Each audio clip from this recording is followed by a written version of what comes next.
Welcome back to Sleepy Histories. Today, we're not starting with a philosopher or a mighty king instead.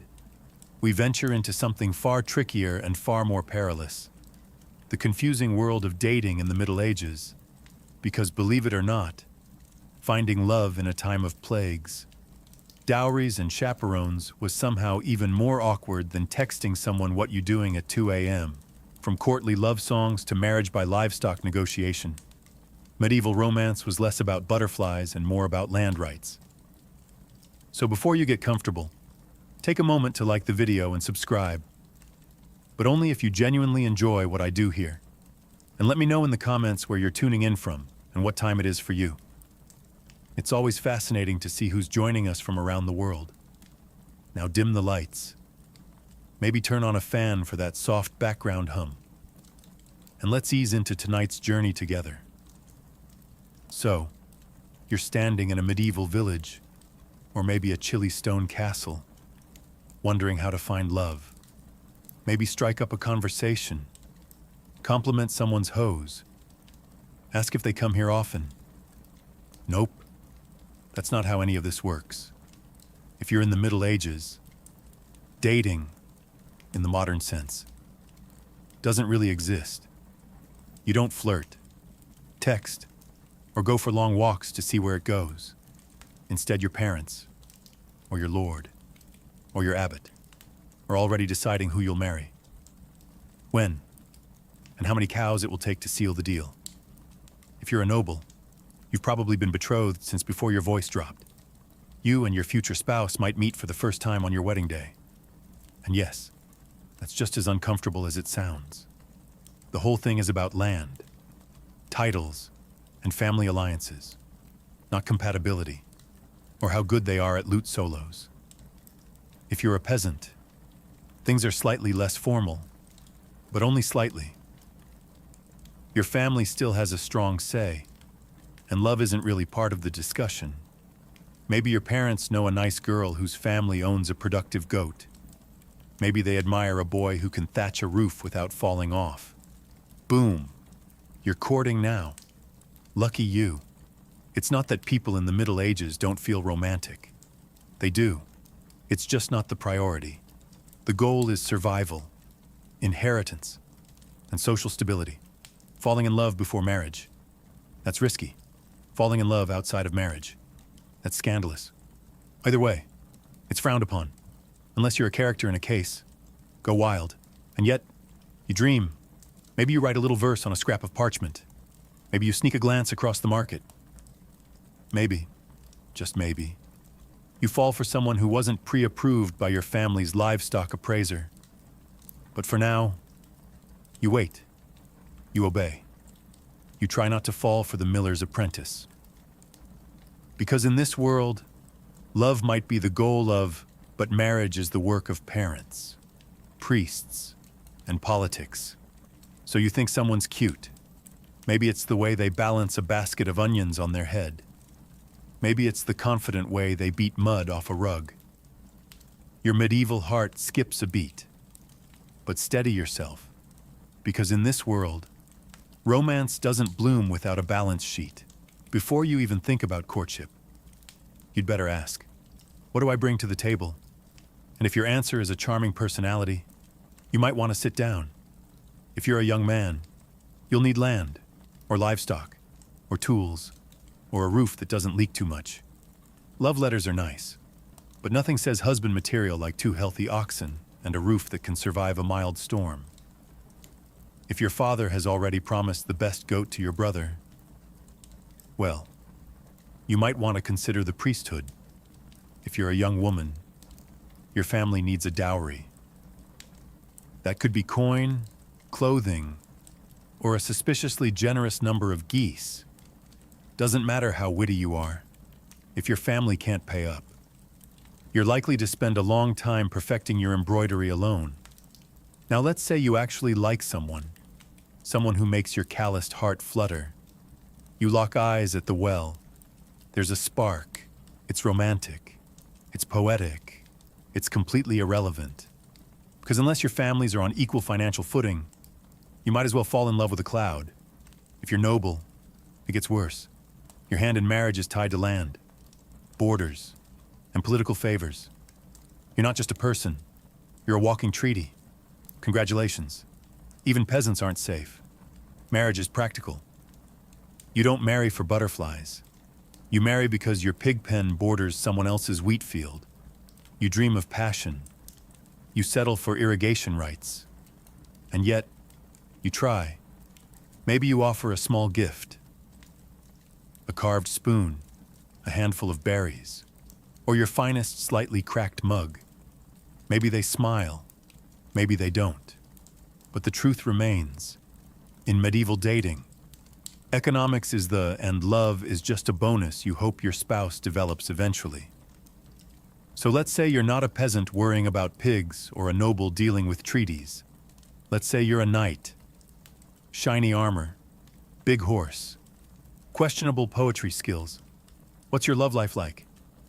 Welcome to the strange and emotionally exhausting world of courtly love. Now, this isn't dating. This is performance art.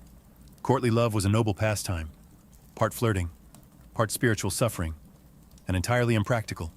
You, the brave knight, choose a noble lady, usually one who's already married, and vow to adore her from afar. Not physically, of course. That would ruin everything. No. You're supposed to suffer, elegantly. You might compose a few tortured verses about her silver laugh, or how her hair burns like the sun. Which, in medieval terms, means she has hair and didn't insult your family. You wear her colors at tournaments. You pine. You sigh. You occasionally joust someone just because he glanced at her too long. The lady's role. She's supposed to pretend this is all very flattering while maintaining a level of icy detachment that would terrify a glacier. She may respond with a letter, a token, maybe a ribbon, but mostly she'll just be mysterious and unattainable, which is the entire point. The emotions are high, the actual contact, minimal, at best. You might get a nod from across the hall, or a finger brushed against your gauntlet during a feast. Anything more. And suddenly, it's not courtly love. It's a scandal, or worse, adultery. And no one wants that. At least, not officially. This entire setup worked best when everyone involved agreed it was mostly pretend. It was a way to express longing, devotion, and creative angst, all without disrupting the social order. A medieval venting mechanism, if you will. Was it dramatic? Absolutely. Did it involve more poetry than practicality? Constantly. But for a knight stuck between battles and boredom. Courtly love gave you something to write about. And someone to write for. Just don't expect a happy ending. Or a kiss. Or even eye contact. So you've fallen for someone. Great. Now comes the hard part. Expressing that affection in a society where touching someone's hand without a chaperone is basically a declaration of war. Welcome to the medieval solution. Tokens. Think of it as 12th century texting. Slow, confusing, and open to wildly inaccurate interpretation. Let's say you're a knight, and you're hopelessly in love with Lady Marjorie, of whatever her last name is. You can't speak to her alone. And your poems keep getting intercepted by her confessor. What do? You send her a glove, or maybe your embroidered sleeve. Nothing says I love you like mailing someone part of your wardrobe. And if you're on the receiving end, congratulations. You now have a sweaty linen sleeve you didn't ask for, and the romantic burden of pretending you know what it means. Is he confessing love? Asking for a favor? Suggesting a duel? Who knows? Women gave tokens too. A ribbon, a piece of hair, a tiny pendant. It was sentimental, sure, but also deeply strategic. Give the wrong guy the wrong token, and suddenly you're spoken for by someone with a lazy eye and a drinking problem. Tokens were meant to be subtle. A glove pinned to your chest, a ribbon tied to your sword hilt. Everyone knew what it meant, and no one said what it meant. The more cryptic, the better. It was less about communication and more about plausible deniability. Oh, this glove. No, it's not from Lady Joan. It just appeared on my pillow. Scented with lavender. Completely random. For commoners, tokens were simpler. Maybe a wood carving. Maybe a handkerchief you stitched when you weren't milking something. It was still romantic, just with more calluses involved. Tokens were also risky. Giving one to the wrong person could spark rumors. Receiving one you didn't want meant figuring out how to politely return someone's sock without insulting their lineage. But for all the awkwardness, these tokens carried real emotional weight. They were symbols of love in a world that didn't allow much room for it. So you finally build up the courage to talk to your crush. Maybe offer them a flower. Maybe quote a little bad poetry you definitely didn't steal from a traveling minstrel. You're ready for a moment of intimacy. Unfortunately, you're not alone. Welcome to the world of medieval dating surveillance, where love is never blind. It's heavily monitored by your mother, your priest, a nosy cousin, and sometimes all three at once. Let's say you're a young woman of marrying age. You're never just going for a walk. You're going for a walk with Margaret and her terrifyingly strict aunt, who's already judging your posture. Even if you're simply fetching water, someone is watching. Someone is always watching. It's less dating, more espionage. And if you're a man trying to court someone, better hope you have the approval of her family, her parish priest, and the local gossip network. You show up at her house with flowers. Her father's behind the door, sharpening something. Her mother's pretending to stir a pot that hasn't boiled in 3 hours. And the village priest just happens to be passing by on his way to morning prayers at sunset. The logic behind all this supervision was simple. Protect virtue, preserve family honor, and absolutely prevent any unsanctioned touching. Especially before marriage. Especially alone. Especially ever. Chaperones were there to monitor innocent interactions. Group outings, monitored. Walks, supervised. Sitting within a 2-meter radius of each other on a bench. Only if someone's grandmother is knitting nearby and pretending not to listen. The church, of course, had opinions. Lots of them. It regulated courtship the way a bouncer regulates a nightclub. Priests gave sermons about proper conduct and wrote lengthy treatises on the dangers of flirtation. Yes, that's right. Medieval clergy published anti-flirting manuals. Imagine someone copying those out by candlelight, while monks silently judge you from across the scriptorium. Even letter writing wasn't safe. Some monasteries opened love letters just to screen for moral content. That's right, divine censorship. So if you want to fall in love, you'll have to get used to doing it quietly, and in the presence of your entire extended family, and possibly God. So you're in love, or at least medieval in love, which is mostly longing, confusion, and a lot of pacing near windows. You've exchanged glances across a feast. Maybe they picked up your dropped handkerchief and didn't immediately throw it into the fire. The tension is unbearable, but you still can't speak freely. There are chaperones, priests, mothers lurking like emotional border patrol agents. So what do? You write a letter. Ah, yes, the secret love letter, the most dangerous piece of parchment since the excommunication notice. This is your chance to confess your heart, using the most cryptic, overly poetic language possible. Because you can't just say, I like you. You must say, my soul is a stag, pierced by the arrow of your grace, roaming the forests of yearning. Naturally, if you're literate, which let's be a given, you pen your message on vellum or rough parchment. If you're really dedicated, you dust it with flower petals or perfume. Just be careful with that. One noble accidentally used a love letter to wrap a herring and delivered it to the wrong girl. They're married now. It's fine. Now comes the problem of delivery. You can't just hand it over. You need a courier, a loyal servant, a bribed monk, or a younger sibling with limited understanding of consequences. Sometimes even a minstrel would do the job. Singing your poem in the town square while pretending it was anonymous. Subtle. And the poetry. Risky. Very risky. The line between romantic and heresy was thinner than a monk's patience during Lent.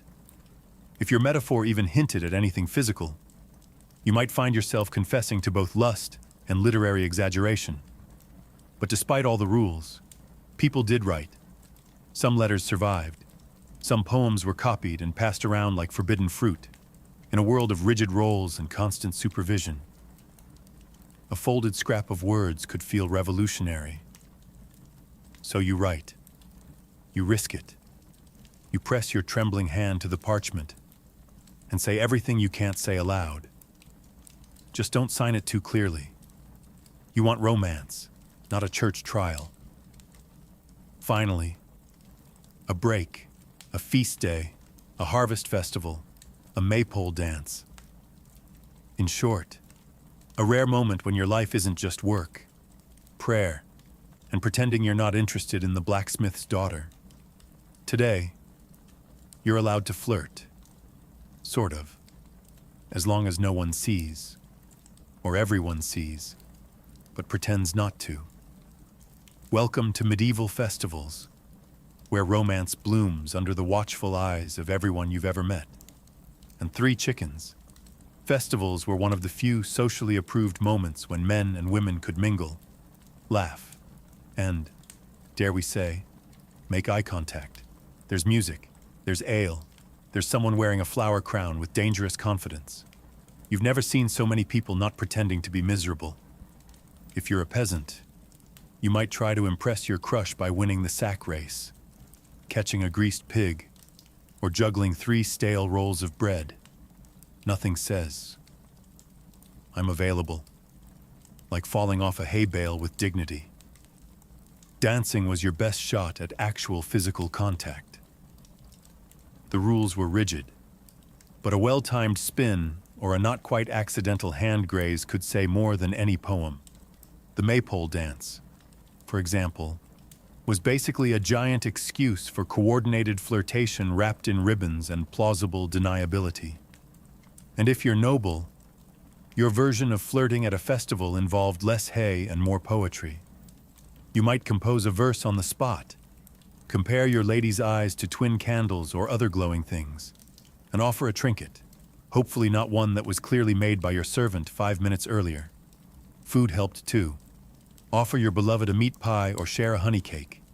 If they accept it with a smile, you're doing well.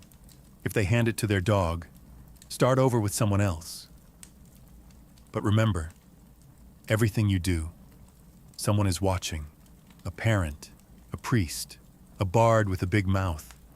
One misstep, and your flirty smile becomes a youthful indiscretion discussed at church for the next 6 weeks.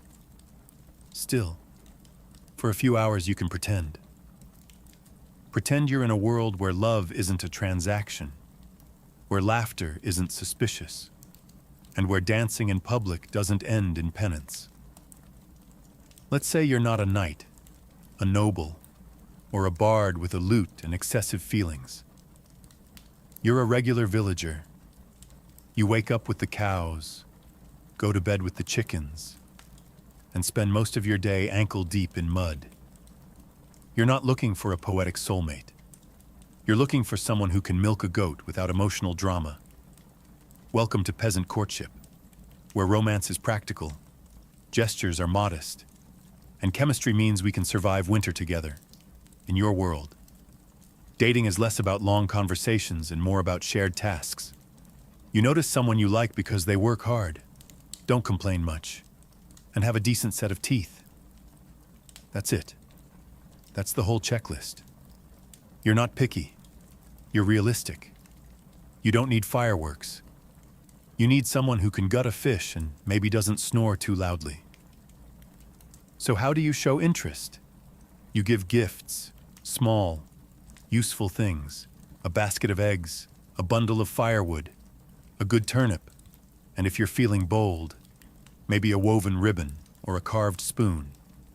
Nothing says, "I'm serious about you," like a spoon you whittled by candlelight while your pig judged you silently. Conversations happen during shared chores. You might walk together to the mill, chat while tending sheep, or exchange pleasantries while shoveling something that smells questionable. No one's reciting poetry. You're talking about the crop yields and whether or not old Thomas fell in the well again. And yet, in its own way, it's romantic. There's a sweetness in the simplicity, a shared life built not on idealism but on cooperation. You know each other's strengths, weaknesses, and how fast they run when a goat escapes. Proposals often came quickly, if you both agreed, and the families did too. Marriage followed. Maybe you moved into a shared hut. Maybe you built a new one from scratch with help from the village. You brought your best blanket. They brought a goat. Together. You began the strange miracle of domestic survival. It's not glamorous, but it's honest. You've done it.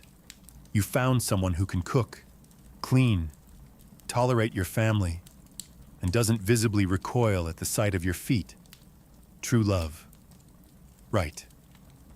Now it's time to get married, which, in medieval terms, means you're entering into a contract, not a dreamy vow under the stars, a legally binding transaction, often negotiated with all the passion of a livestock auction. If you're a peasant, it's still a big deal. You gather a few witnesses, talk to the local priest, and try not to trip over the Latin during the ceremony. But behind the sweet-sounding blessings is a serious checklist. Dowry, land rights, who gets the cow, and what happens if someone dies during planting season. Ah, yes, romance. If you're from the upper class, buckle up. Your marriage is a full-blown legal negotiation. Your parents, their parents, the priest, a scribe, maybe a cousin who once studied law, they're all in on it. The bride and groom, mostly just standing nearby, looking decorative and nodding when spoken to. You may or may not have even met the person you're marrying. Your family has done the math. Your estate needs her fields. Her dowry balances your debts. And both of your coats of arms look good next to each other. Love is optional. The merger is not. And once you're married, it's permanent. Divorce isn't really a thing unless you can prove someone wasn't baptized, was secretly related to you, or died and forgot to mention it. Annulments existed, but they required a lot of paperwork, a bit of luck, and a solid bribe. Still, not everything is bleak. Some couples genuinely grew to love each other, shared chores, raising children, surviving winters. These things have a way of building affection, or at least tolerance, which in medieval terms is basically the same thing. The church was involved in every step. Marriage was a holy sacrament, one of the 7 big ones. You didn't just marry for legal reasons. You married because God needed a witness, possibly 2. So you stand, exchange vows, and smile as someone hands over a sack of onions and calls it a blessing. So, let's say you've had enough. Enough contracts, enough negotiations, enough being treated like a particularly valuable sack of flour. You're a noble, but for once, you want to marry for love. Not for land, not for lineage, not for your father's strategic ambitions. Just love. Congratulations. You're about to cause a scandal. Noble elopements were the medieval equivalent of lighting your family tree on fire and dancing in the ashes. If you ran off to marry someone of your own choosing, it wasn't just personal rebellion. It was political sabotage. Let's say you're Lady Eleanor, promised to suboring von estate secure. But you've fallen madly in love with a penniless squire who smells faintly of horses and adventure. You meet in secret, whisper sweet nothings in the stables, and one day you vanish. off to a monastery where the abbot owes you a favor. There you marry under questionable legality, with only a nervous monk and 2 chickens as witnesses. Back at home, chaos. Your family, outraged. Your father, threatening to siege the groom's family garden. Your mother, crying into her embroidery hoop. The church, deeply concerned. The gossip, delicious. And if you're the groom in this romantic rebellion, don't get too comfortable. Best case scenario, you get to keep your bride and your kneecaps. Worst case, you're excommunicated and disemboweled. In that order. Still, some couples got away with it. If the union couldn't be undone without causing even more embarrassment.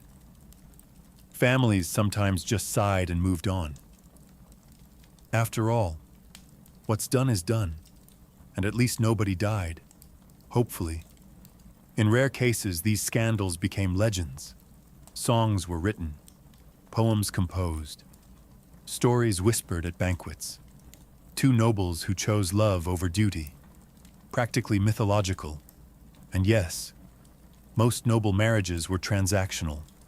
But these moments, brief rebellions, passionate escapes, whispered vows beneath moonlit towers, they reminded the world that love, though inconvenient, refused to go extinct.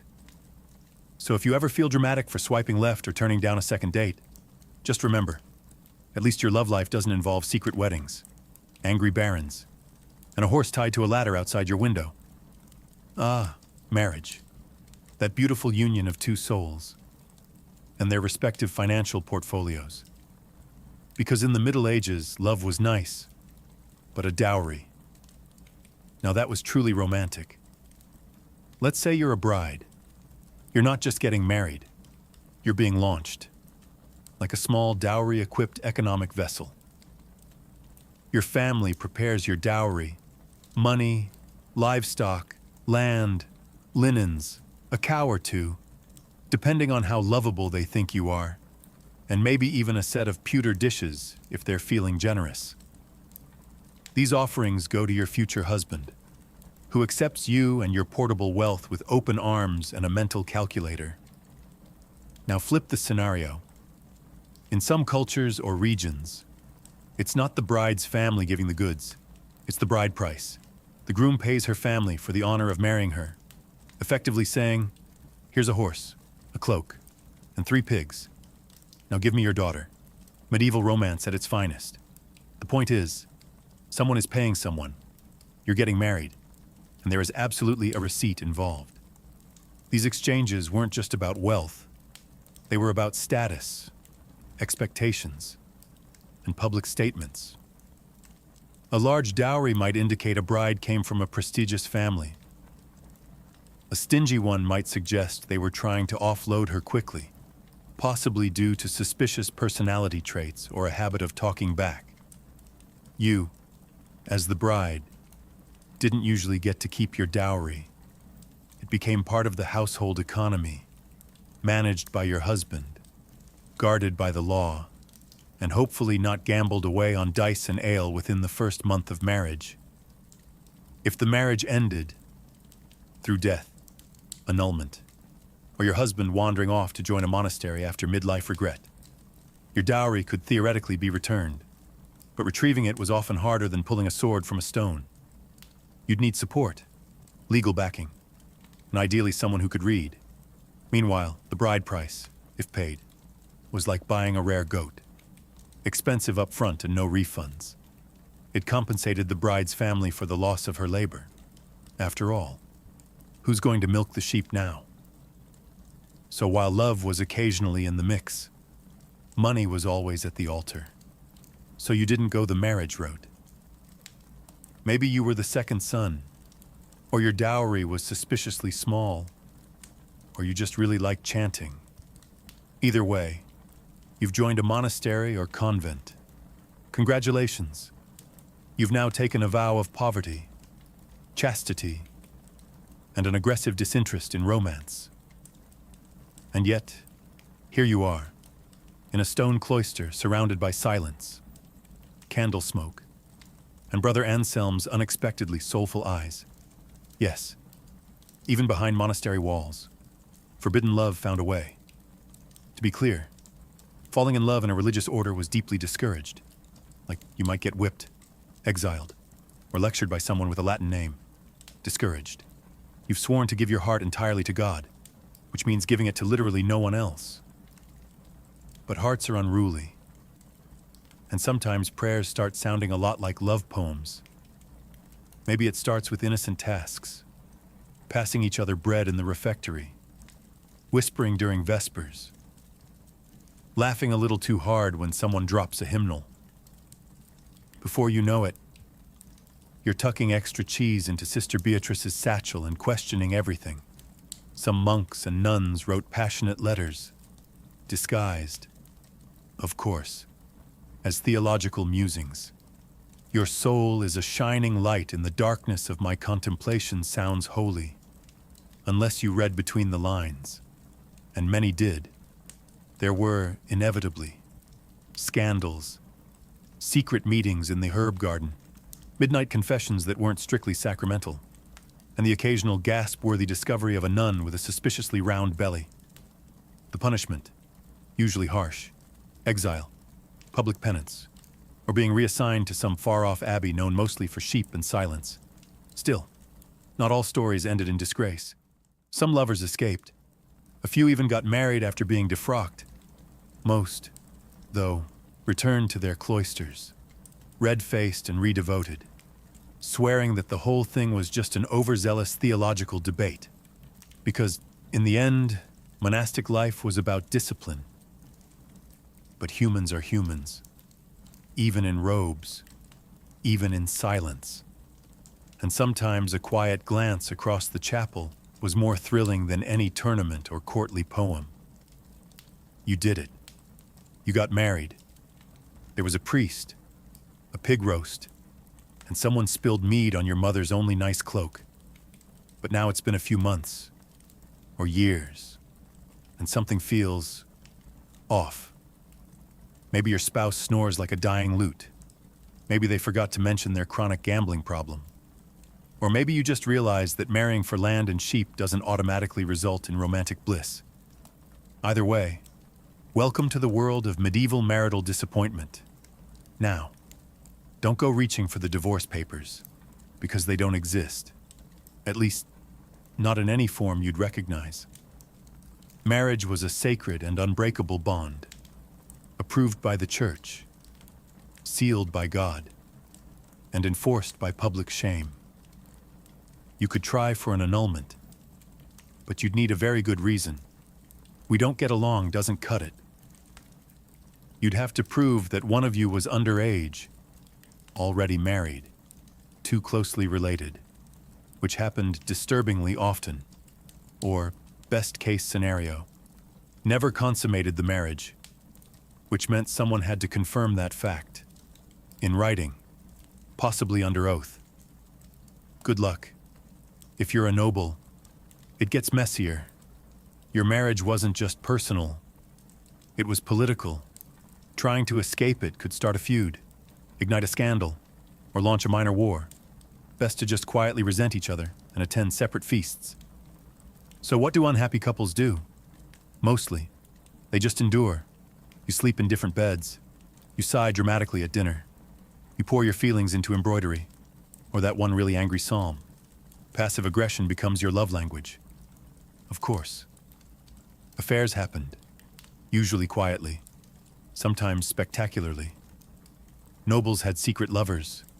Peasants had suspiciously helpful neighbors. The church condemned it, of course, but that didn't stop people. It just made them better at sneaking around barns and blaming things on God's mysterious will. For women, getting out of a bad marriage was especially hard. Even if your husband was violent or vanished, society expected you to stay loyal, silent, and mildly pious while surviving off bread crusts and disapproval. Still, some people made it work. Marriages weren't always happy, but they could become partnerships, forged by hardship, habit, and the shared experience of hauling firewood in the rain. Let's say your spouse dies. Maybe it was the plague. Maybe a farm accident. Maybe they tripped over a goose in the dark. However it happened, you're now widowed. And suddenly, the medieval dating pool opens back up. Being a widow in the Middle Ages was oddly liberating. Not. Do whatever you want liberating, but certainly more freedom than you had before. For women especially, widowhood often brought a taste of independence. Managing land, making decisions, even speaking in public without being immediately shushed. And if you were youngish and still had teeth, you could remarry quickly. Very quickly. Mourning periods existed, but so did survival instincts. A widow with land and no husband was basically a walking treasure chest. Suitors appeared with alarming speed, some sincere, others just very enthusiastic about your dairy cows. If you're a man and recently widowed, society practically pushes you back into marriage. Who else is going to cook, clean, and raise the 11 children you somehow accumulated? So you start looking. Maybe the baker's daughter. Maybe that quiet widow who always brings suspiciously good mead to market. Romance in second marriages could be surprisingly sweet. This time around, you're older, wiser. You're not being pushed into an alliance. You're choosing someone to survive with. Maybe even someone you like. Wild concept. Of course, there were rules. The church frowned on remarriage that happened too quickly. Like, your spouse isn't cold yet. Quickly. And widows often had to negotiate with family over dowries and inheritance. Nothing says romantic second chance like arguing with your brother-in-law over who keeps the butter churn. But still, second marriages were common, even expected. Life was short. Winters were long. No one wanted to spend them alone if they didn't have to. And yes, love was part of it. Maybe not the swooning, sonnet-writing kind, but the quiet kind, based on shared stories, mutual respect, and the understanding that both of you had already seen some things. So you light the fire, pour the soup, and try again. Not because it's perfect, but because it's human. You've made it this far, survived the contracts, the courtships, the chaperones, and possibly a dramatic barn elopement. But before you fall for someone new, ask yourself the most medieval question of all. Are you cosmically allowed to love this person? Because in the Middle Ages, love wasn't just a matter of the heart. It was a matter of stars, bones, and whether or not your grandmother saw a fox this morning. Let's begin with astrology. Yes, before you kissed anyone, you might want to consult the local monk astrologer. Are your signs compatible? Is Venus in retrograde? Was your beloved born under an unlucky moon? If so, better to marry someone less cursed. Love is hard enough without planetary sabotage. Then there were birthmarks, mysterious little symbols that might identify you as your soulmate's long-lost twin, or their destined executioner. Superstitions were flexible like that.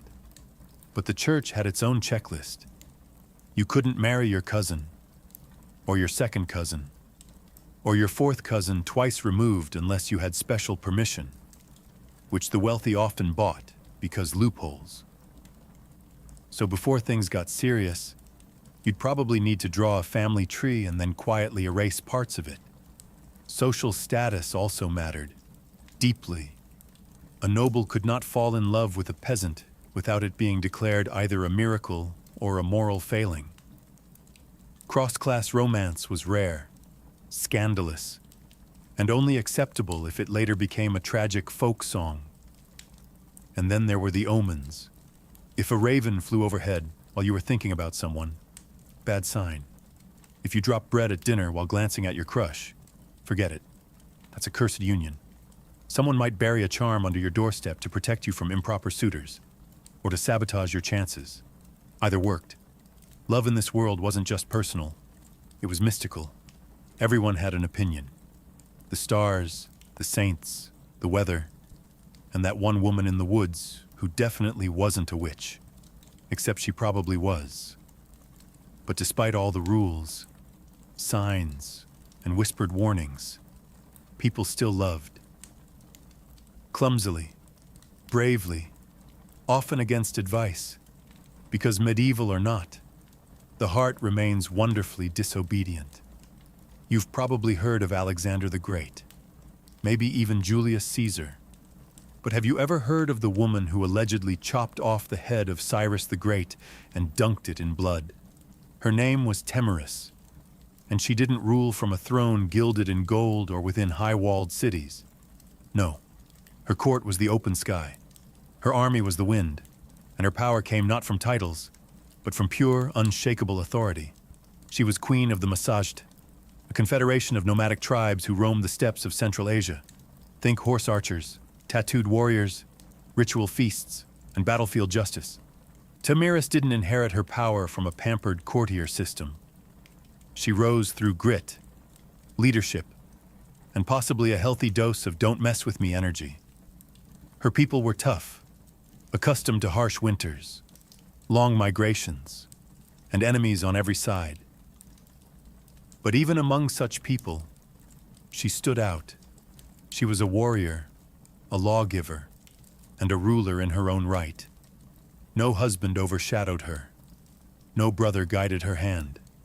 Now, to be clear, much of what we know about Tamiris comes from the Greek historian Herodotus, a man not exactly known for his strict fact-checking. But if even a fraction of his account is true, then Tamiris wasn't just a queen. She was a storm in human form. At the heart of her story is this: a foreign superpower was growing stronger by the day. The Achaemenid Persian Empire, led by Cyrus the Great. He had already conquered Lydia and Babylon. And now his gaze turned east. The Masajte were next on his list. But Cyrus didn't fully understand what kind of woman he was dealing with. Before the first arrow flew, before the first spear shattered, and before her son's death changed everything, Tamiris was already preparing for war. Not because she wanted conquest, but because she refused submission. She wasn't just defending territory, she was defending a way of life. And as Cyrus would soon learn, there are some queens you just don't invade. Cyrus the Great had a reputation. He wasn't just any king. He was a conqueror's conqueror, the kind of man who could stroll into ancient cities, topple empires, and still get remembered fondly by historians. So when he looked east toward the land of the Masajt, he didn't exactly expect resistance. After all, who could possibly say no to the man who had taken Babylon without even breaking a sweat? Cyrus sent a polite offer first, because of course, every good imperialist starts with a smile. He proposed a political marriage between himself and Tamiris. Now, you might think, that's romantic. But Tamiris saw right through it. She understood that this wasn't about love, or even alliance. It was about control. If she married Cyrus, her kingdom would become just another province of the Persian Empire, and she, a trophy queen. She declined, firmly. Cyrus, unaccustomed to rejection, didn't take it well. If he couldn't charm her into submission, he would take her kingdom by force. He crossed the Araxes River, which separated his empire from the lands of the Masajta, and established a foothold. But Tamiris wasn't idle. She gathered her warriors, consulted her chiefs, and prepared for what she knew was coming: war. Then came the bait. Cyrus, under the guidance of his general Harpagus, laid a trap. He left a portion of his army behind, with a lavish camp overflowing with wine and food, luxuries that nomads rarely indulged in. Tamiris' son, Spagapizes, led a detachment to investigate. They raided the camp, took the supplies, and fatally drank the wine. The Persians returned at just the right moment, drunk, disoriented, and unprepared. Spagapizes and his men were overwhelmed. He was captured alive. When Tamiris heard the news, her world cracked. This wasn't just a military loss. It was personal. Her son, her heir, was now a prisoner in Persian hands. She sent a message to Cyrus: "Give me back my son and leave." If you do not, I swear by the sun, the master of the Masasht, I will give you your fill of blood." Cyrus didn't listen. Spagapizes, ashamed of his capture, killed himself in Persian custody. Tamaris had just lost her only son, and now she was out for blood. Grief is a powerful thing, but grief mixed with fury. That's the recipe for absolute devastation. When Tamaris learned her son Spagapizes had taken his own life in Persian captivity, something inside her snapped. This was no longer about borders, pride, or even independence. This was war soaked in vengeance, and Tamaris wasn't one to grieve quietly. She didn't retire to her tent in mourning robes or weep by the fire. No. She mounted her horse, sharpened her weapons, and swore an oath that would echo through history. She would face Cyrus in battle. She would defeat him, and then she would make sure he never forgot her name. Even in death, according to Herodotus. Tamaris summoned her tribal council. Under her command, the Massagetæ mobilized. Picture it. Hundreds of warriors on horseback, adorned in leather armor, wielding bows and spears, faces painted with fury. They didn't march like a Persian army. They moved like a storm, swift, chaotic, and with deadly precision. This time, she set the trap. Cyrus, perhaps overconfident from his earlier deception, underestimated her resolve. But Tamaris knew his tactics now. She studied his movements, waited for the right moment, and then unleashed everything. The two armies clashed in what Herodotus describes as one of the bloodiest battles of the ancient world. There were no fancy formations or long speeches, just screaming horses, clashing blades, and a queen who fought alongside her warriors. No silk-robed empress here. Tamiris was in the thick of it, riding hard, cutting down enemies with merciless focus. And when the dust finally settled, Cyrus the Great was dead. Tamaris, ever theatrical in her justice, had his body searched, his head was severed, placed into a wineskin filled with blood, and presented as a final offering. According to Herodotus, she spoke to it. "You thirsted for blood. Now drink your fill." Whether or not every detail is true is almost beside the point, because what matters is that Tamaris won. She crushed the most powerful empire of her day, avenged her son, and made sure that her name would be remembered, not as a victim, but as a conqueror. And this was just the start of her legend. The battlefield was silent. The Persians were dead or fleeing, their legendary king lifeless in the dust. And Tamaris, she didn't celebrate like a conqueror. She didn't parade through Persepolis or carve her face into coins. Instead, she stood over Cyrus's body, her vengeance fulfilled, but her heart still broken. Victory, it turned out, didn't bring peace. The Massagetæ had won more than just a battle. They had turned the tide of empire. The death of Cyrus the Great sent shockwaves across the ancient world. In Babylon, Egypt, and the far corners of the Persian realm, rumors swirled.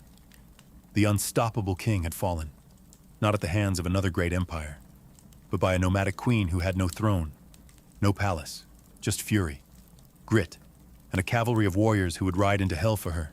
And yet, Tamaris didn't exploit her victory for conquest. She returned to her people with the same pragmatism she ruled with. No war taxes, no imperial ambitions. She didn't try to seize the Persian throne. That wasn't her world. Her justice had been served. Her son had been avenged. The empire could continue without Cyrus. But now it would think twice before ever riding east again. It's worth noting just how rare this was. Most rulers, after winning a battle of that magnitude, would have grabbed power with both hands. But Tamaris seemed more concerned with preserving her people's freedom than expanding her reach. And yet, this is where her story begins to fade. There are no records of her after the battle, no statues, No royal tomb. No Massagetes monuments carved in stone. She rides into the fog of history, as elusive and untamed as the steppes themselves. Historians debate whether Herodotus exaggerated her tale. Some say Cyrus died elsewhere, that the wineskin of blood was poetic fiction. But even skeptics agree. Someone dealt Persia a heavy blow. And it wasn't a king, it wasn't a general. It was a queen, a mother. A woman whose love for her son fueled one of the most dramatic reckonings in ancient history. And her story, it didn't need to be written in stone. It was carried by the wind. Because when the wind howls across the steppe, some still say it whispers her name. Temiris. To understand Temiris, you have to understand the people she led. The Massagetes weren't your typical ancient civilization. No marble temples, no hanging gardens, no scrolls of poetry. They were a nomadic warrior culture, living in the vast, untamed lands east of the Caspian Sea. Lands too wild for Persian satraps or Babylonian scribes. Their world was one of movement, survival, and honor. Imagine sprawling plains without borders, herds of horses and cattle as currency, and warriors raised in the saddle. Children were taught to ride before they could walk straight. Archery wasn't a sport. It was second nature. Their bows were compact and deadly, their armor, layers of leather and scale, flexible for riding, sturdy for war. They hunted, they raided, and they fought to protect their freedom. And unlike many patriarchal societies of the time, Massagetes women could and did fight. That wasn't an exception. It was expected. Warrior women weren't legends. They were your neighbors. So when Temiris picked up a sword and led her people into battle, no one raised an eyebrow. She wasn't pretending to be a man or defying norms. She was the norm, just sharper, smarter, and far more dangerous than most. Their society valued strength, but also justice. Crimes were punished harshly, but fairly. Property was communal in many ways. What mattered was loyalty to the tribe and the ability to defend it. Kings and queens ruled, yes, but through consensus, not tyranny. Leaders had to prove themselves through deeds, not bloodlines. And as for religion, they were sun worshippers. Temiris, in her famous warning to Cyrus, swore by the sun, the master of the Massagetes.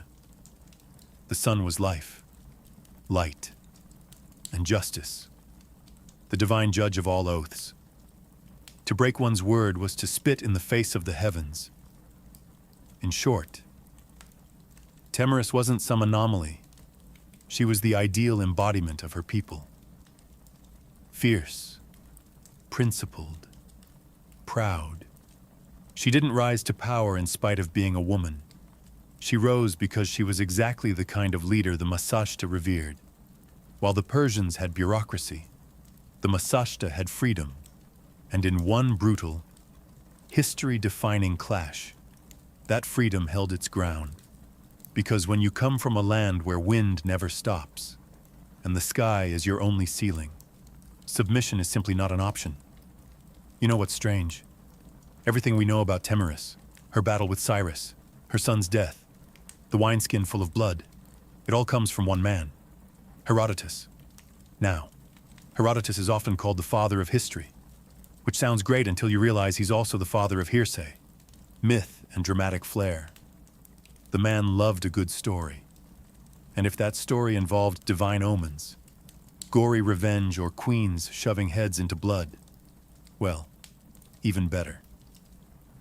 So, how much of Temiris's tale is true? That depends on how much you trust a Greek writing decades after the events, who had probably never met a single Massagetes in his life. Herodotus relied on second-hand accounts, travelers' tales, and whatever rumors were circling the Persian Empire. To him, history wasn't just a record, it was a performance. Still, here's the thing. He chose to tell her story. In a world brimming with male warlords, tyrants, and kings. Herodotus went out of his way to spotlight a steppe queen who brought down one of the greatest rulers in history. That's not nothing. But let's zoom out. Why did this tale spread so widely? Simple. It had everything. A noble woman, a tragic son, a cunning enemy, a battle to the death, a gory finale worthy of any Greek tragedy. If you were living in Athens or Thebes and heard this tale from a traveling bard, you'd remember Temaris forever. Not because she wore a crown, but because she dared to defy a superpower and won. And over time, her story morphed. Medieval chronicles painted her as a savage Amazon. Renaissance artists depicted her drenched in blood, holding Cyrus's head like a trophy. She was exotic, fearsome, iconic. Yet through all the retellings, something real clings to her legend.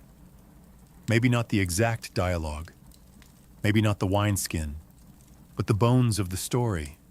The queen, the sun, the war, the victory feel too specific, too human to be pure invention. In the end, Herodotus didn't just preserve Temaris, he mythologized her. And while that may blur the lines between fact and fiction, it also ensured that her name would live far longer than Cyrus's imperial edicts, because history forgets generals, but it remembers vengeance. For a queen with no surviving monuments, Temaris has haunted the imagination of empires for over 2000 years. Renaissance painters adored her. She was a dramatic muse, perfect for the bloody climax of a canvas. In 1622, Rubens painted her calmly, holding a severed head, while courtiers looked on in awe. In another, she stands regal and composed while Cyrus's decapitated head is ceremonially dunked into a golden vessel brimming with blood. Tasteful. Maybe not. Memorable. Absolutely. To European artists, Temaris wasn't just a historical figure. She was symbolism incarnate, a woman who punished pride, a savage noble, a cautionary tale, a feminist icon.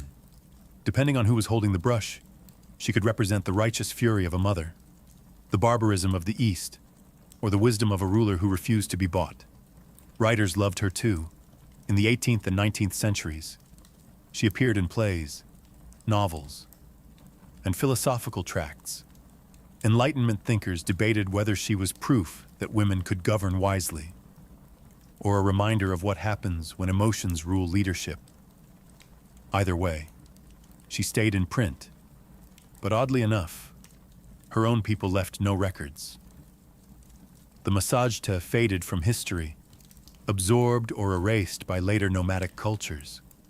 No carved inscriptions, no burial mounds with gold plaques saying Temaris was here.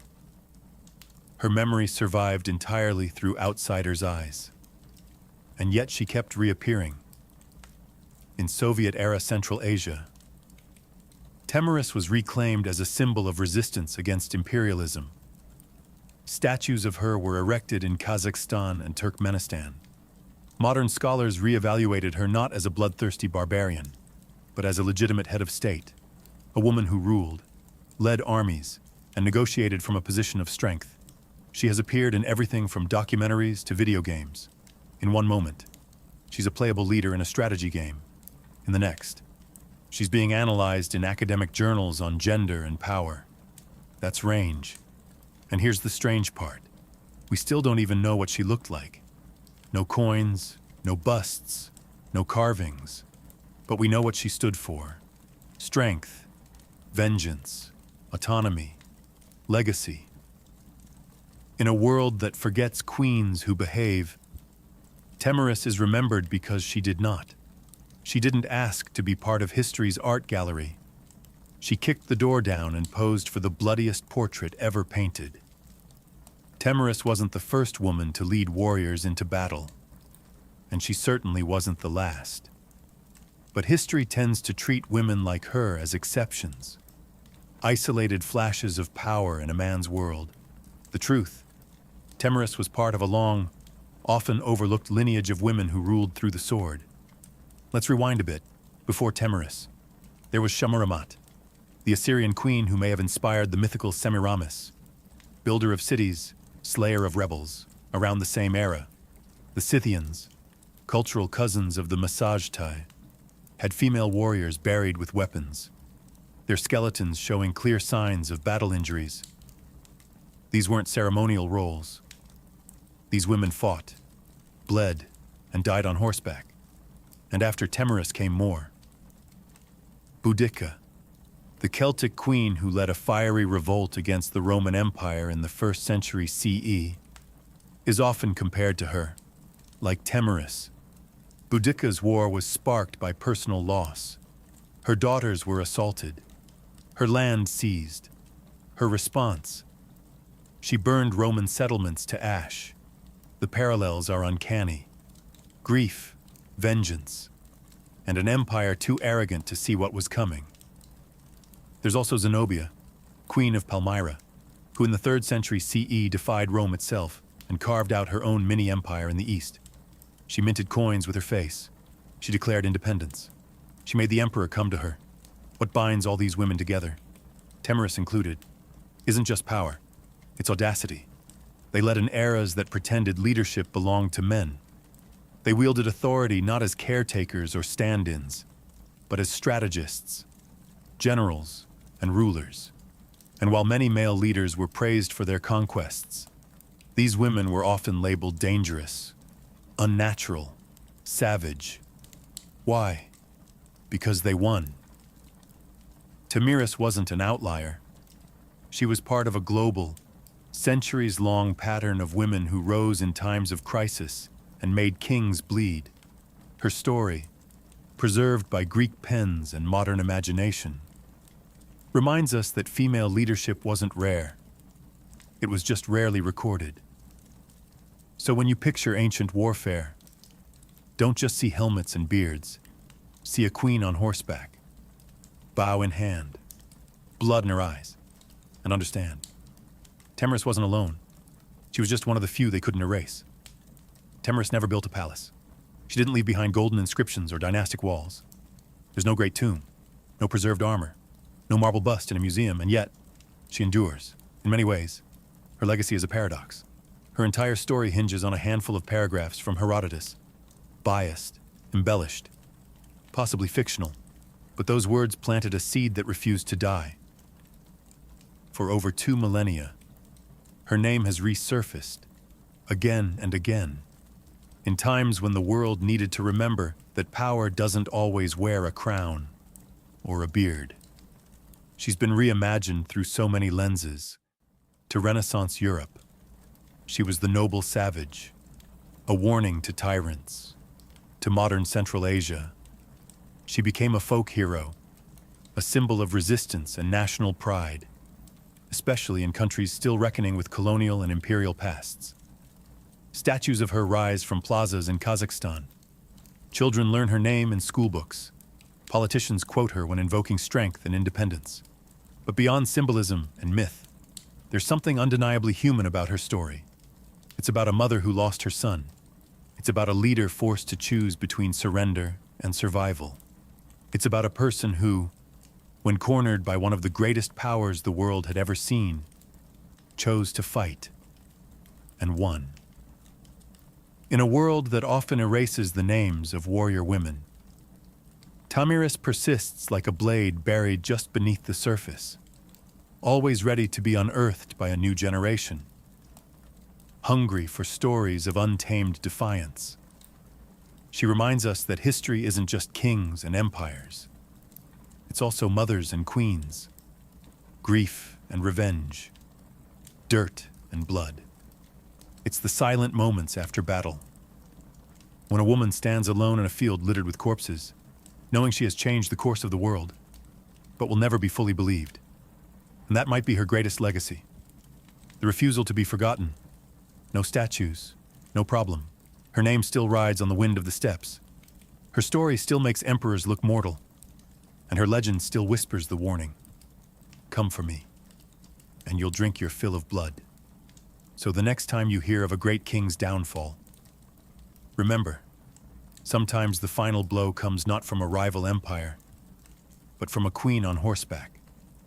lost to history, but never truly gone. Imagine a life where your walls are made of felt, your roof is stitched from hide, and your front door opens to the horizon. There are no cities, no farmland, no stone monuments to pass on to the future, just the rhythm of hooves, the whisper of grass, and the ever-changing sky. For ancient nomadic cultures, permanence was a myth, and mobility was strength. From the Eurasian steppes to the Arabian deserts, ancient nomads shaped entire civilizations without leaving a single marble temple. These weren't rootless wanderers. They were strategic movers, guided by the seasons, the grazing patterns of their herds, and an intimate understanding of terrain.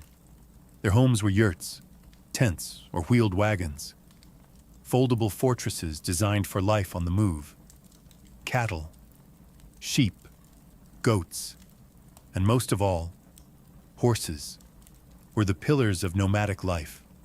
A person's wealth was counted in livestock, not land.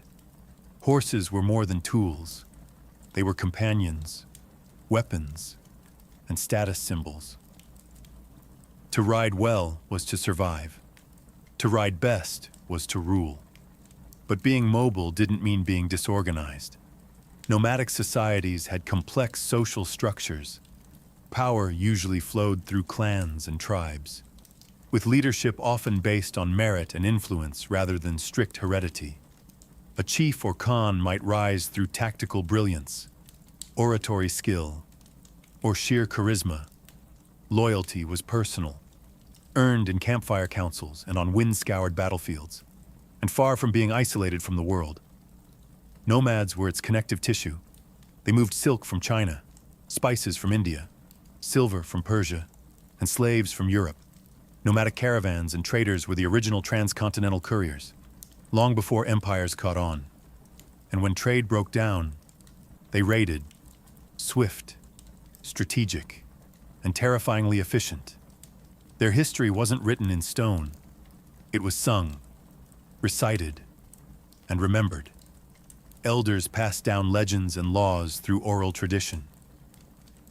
A tribe's entire legal system, history, and identity could be carried in the mind of a single bard or elder. Stories weren't entertainment. They were instruction, governance, and identity. In the eyes of empires, nomads were unpredictable, alien, and dangerous. But to themselves, they were guardians of freedom, masters of adaptation, and heirs to the wind. They left few ruins behind, but they reshaped the world every time they rode. Long before the Mongols thundered across Eurasia, the Scythians ruled the windswept steppe. Between the 9th and 2nd centuries BCE, these nomadic warriors dominated the lands stretching from the Black Sea to the edges of Central Asia. To the Greeks, they were fearsome horsemen and exotic barbarians. To themselves, they were a people of freedom, vengeance, and pride. Scythian society was built around mobility and violence. Their horse culture was unmatched. Boys learned to ride before they could walk properly. Their weapons were practical and deadly. Short composite bows, ideal for shooting while galloping at full speed. Curved swords, battle axes, and iron-tipped spears. The Scythian warrior wasn't just a man either. Archaeological finds confirm what Herodotus hinted at. Women fought too. Some graves reveal female skeletons buried with weapons, showing battle wounds that only came from real combat. They didn't build cities, but their kurgans, burial mounds, have preserved their legacy. Beneath these mounds, archaeologists have found gold, intricate tattoos on preserved skin, embroidered garments, and elaborate weaponry. Their art style, full of swirling animals and symbolism, reflects a life bound to nature and the hunt. But the Scythians weren't just wild raiders. They were diplomats, mercenaries, and traders, especially with Greek colonies along the Black Sea. They sold furs, slaves, and grain, and in return imported wine, pottery, and luxury goods. Greek writers both admired and feared them. Herodotus wrote of their strange customs, like drinking the blood of enemies or using scalps as napkins. But he also praised their justice and loyalty to kin. Their religion was primal and animistic. They worshipped gods of war, fire, and fertility. Some rituals involved cannabis smoke, others horse sacrifice. Their worldview was cyclical and tied to the land. Not in terms of ownership, but sacred movement. Eventually, they faded, pressured by other nomadic groups like the Sarmatians, and boxed in by growing empires. The Scythians dissolved into history, but they set the standard for the steppe warrior archetype, a mobile, deadly, fiercely independent fighter with no master and no fixed home. They didn't write books, but when you see a mounted archer silhouetted against the steppe, that shadow is Scythian. They were the storm before the empire. While the Scythians ruled the grasslands, the Bedouins carved their legacy into sand.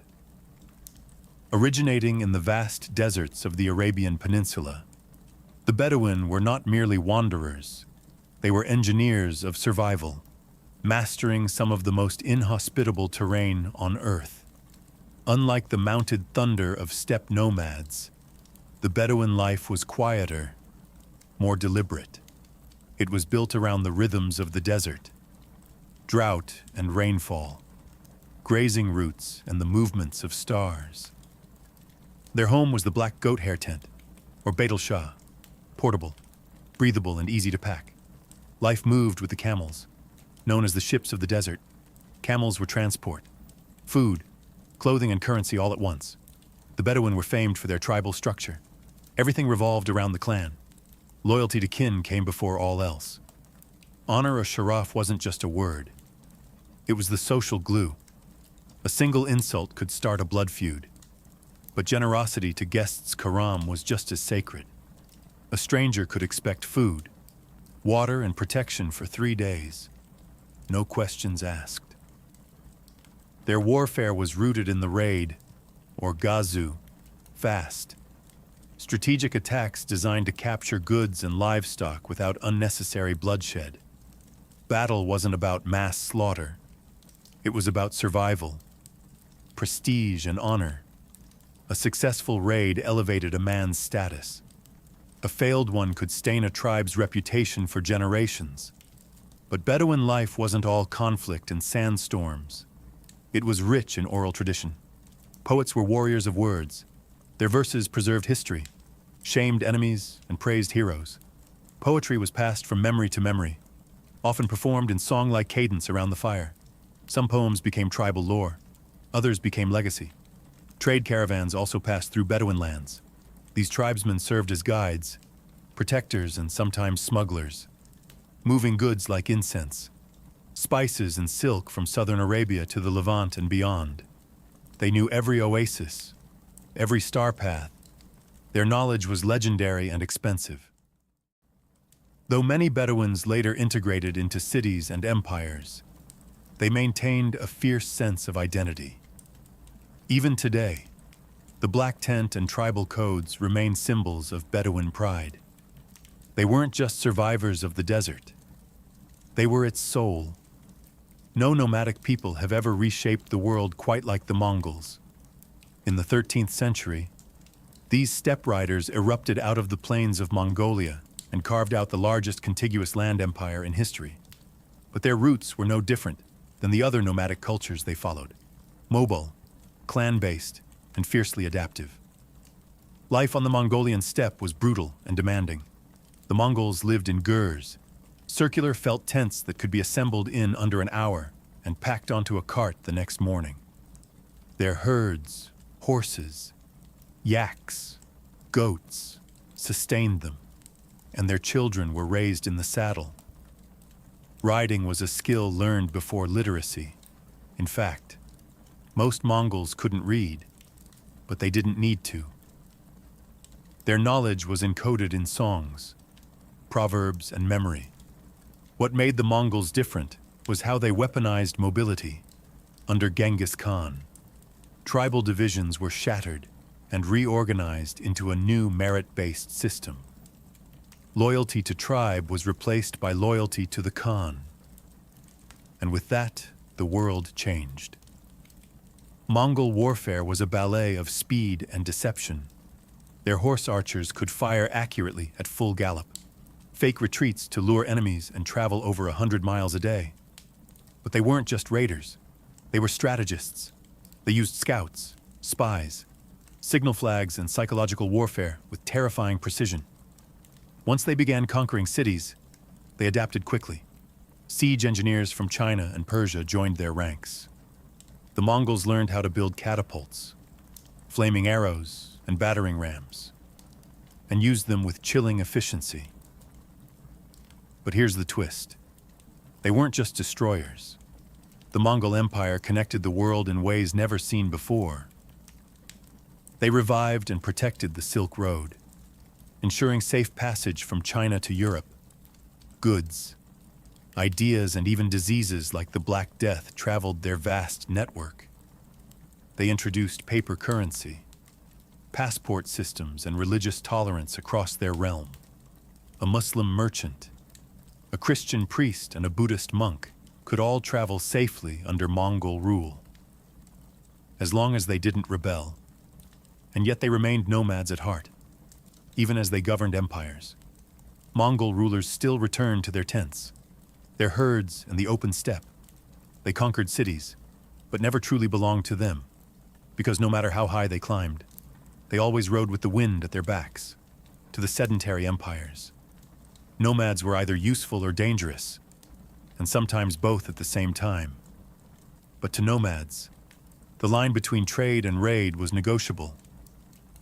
One day, they'd escort your caravans across the desert. The next, they'd plunder your border towns. It all depended on the mood, the season, and how well you paid. Trade was vital to nomadic life. Most nomads couldn't grow grain or make pottery. They needed tools, textiles, spices, and luxury goods.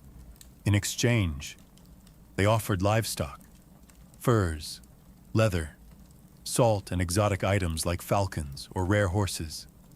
Some traded directly with empires. Others operated as middlemen between distant regions, forming crucial links along the Silk Road, incense route, and other transcontinental paths. But these weren't simple merchant caravans.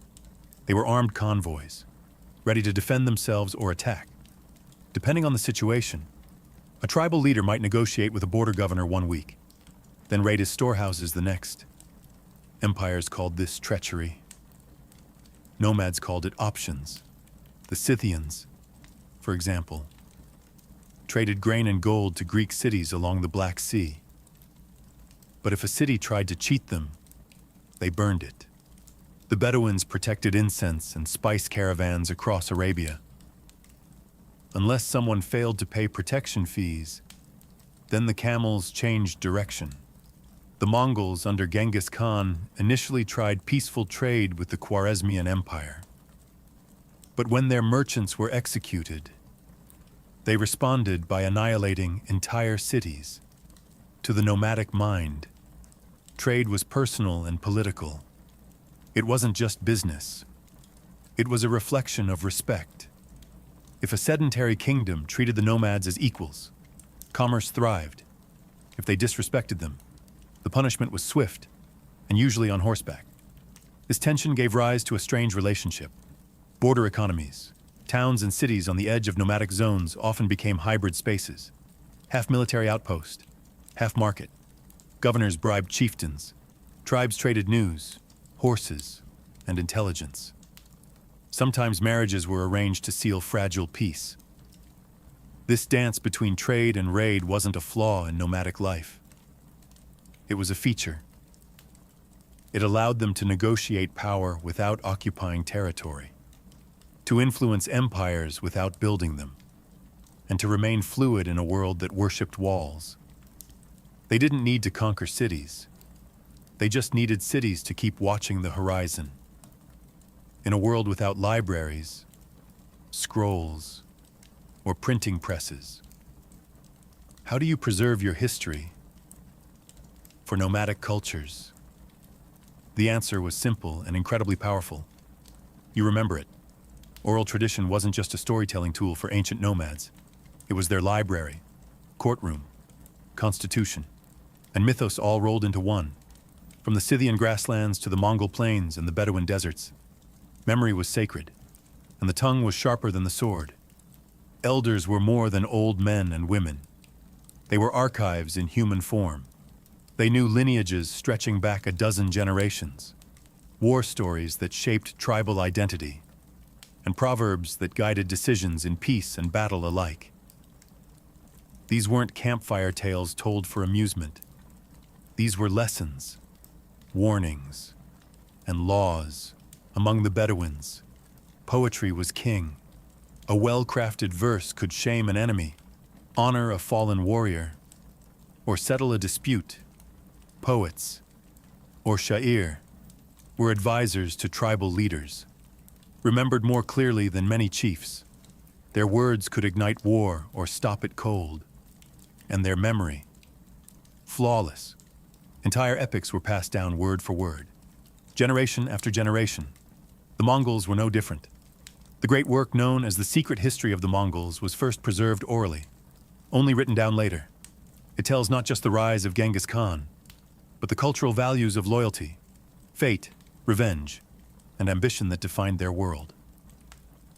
It isn't a dry historical record. It's a living saga, originally recited by heart to teach and unify. Even the Scythians, who left almost no written records, maintained detailed oral accounts of their migrations, battles, and alliances. When Greek writers like Herodotus described their tales, they were capturing echoes of a far older spoken tradition. History passed through campfires, not chiseled in stone. Oral tradition had its risks. Memories faded. Stories evolved. But it also had one massive advantage. It lived. It was adaptable, flexible, and deeply human. It allowed nomadic societies to retain identity even after migrations, defeats, or cultural absorption. Empires may have fallen, and their archives turned to dust. But nomadic stories survived, not because they were written down, but because they were woven into breath. And as long as someone remembered, nothing was truly lost. In many ancient civilizations, women were confined to the background, silent, veiled, or confined behind palace walls. But in nomadic societies, the story was often very different. On the move, everyone worked, and that meant women held power too. From the Scythians to the Mongols, archaeological and historical evidence shows that nomadic women were not just mothers and wives. They were riders, warriors, shamans, diplomats, and clan leaders. Life on the move didn't allow for idle hands. Every member of the community, regardless of gender, had to contribute to survival, warfare, and governance. Take the Scythians, for example. Burial sites across the Eurasian steppe have revealed women buried with swords, arrows, and armor, their bones showing injuries from combat. These weren't symbolic burials. These women fought. Greek historians were so intrigued and terrified that they crafted entire myths about Amazons, fierce warrior women supposedly descended from these nomadic tribes. In Mongol society, women managed the encampments while the men were away raiding or conquering. But even at the highest levels of power, women left their mark. Genghis Khan's daughters and daughters-in-law often ruled territories, led armies, and conducted diplomacy.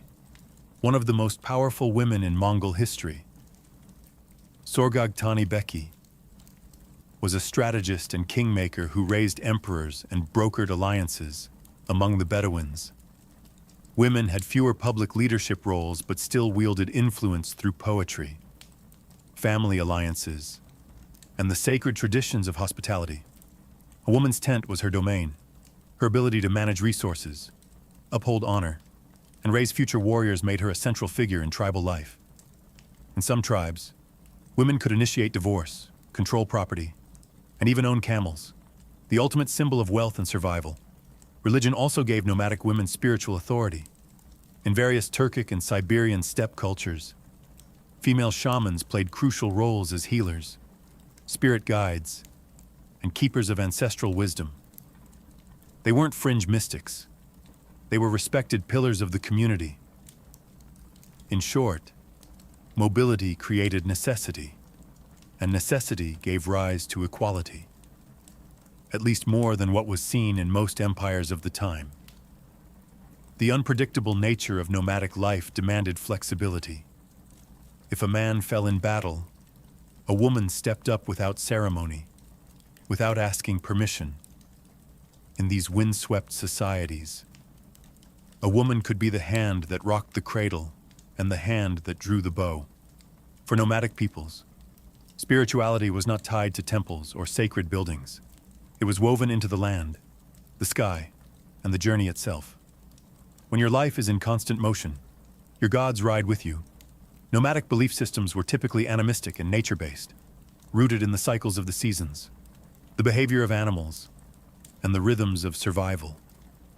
The wind wasn't just weather, it was a messenger. Mountains were guardians. Rivers carried spirits. Fire was sacred. Life was a dialogue with the unseen. Among the Scythians, described by Herodotus, worship centered on a pantheon of gods tied to the natural world. Tebete, the goddess of the hearth, likely equivalent to Hestia, and Papaios, the sky god. Rituals often involved horse sacrifice, cannabis smoke, and sacred oaths sworn under open skies. Their spiritual world was visceral, earthy, and direct. No priests in robes, just warriors and shamans calling to the heavens. The Bedouins, before the rise of Islam, practiced a form of polytheism centered around local deities and tribal idols. But above all, they revered the unseen, the mysterious forces of fate and nature. Jinn, or spirits, were believed to dwell in rocks, windstorms, and lonely places. Poets and seers were thought to be inspired, sometimes even possessed, by these entities. Hospitality wasn't just a custom. It was a spiritual obligation. In Mongol culture, the spiritual world was structured around Tengrism, the worship of Tengri, the eternal blue sky. Tengri wasn't a god you prayed to in a temple. He was the sky itself, ever present, watching and judging.